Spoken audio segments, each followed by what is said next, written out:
Jokeri-pokeri-box, kumma juttu tää, jokeri-pokeri-box. Jokeri-pokeri munakster. Simo jo täällä sormijumppa on menossa. Simo aina lämmittelee sormia munalla ja milloin millä vaan. Mutta hei, elä sinä vanha munakana, lämmittele kananmunalla, ettei vaan pläts, met rikki lattialle.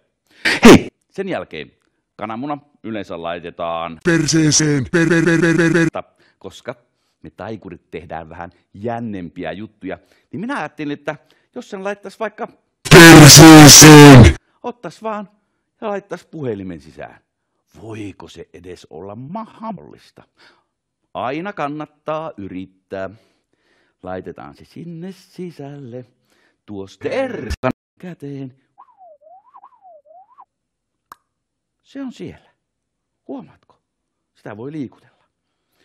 Nyt Simo vaan laittaa puhelimen kiinni, niin se on siellä niin kuin tallessa. Se kananmuna.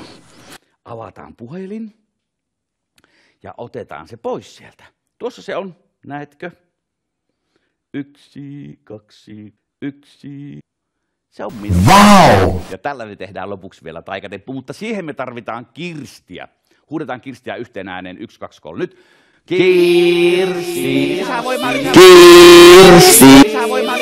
Siinä Kirsti tuleekin. Terve Kirsti. Laitetaan Kirsti tänne pussiin. Kanan Kirsti. Ja sitten me sanomme yhteen äänen taikasanan. Oletko valmiina? No ei.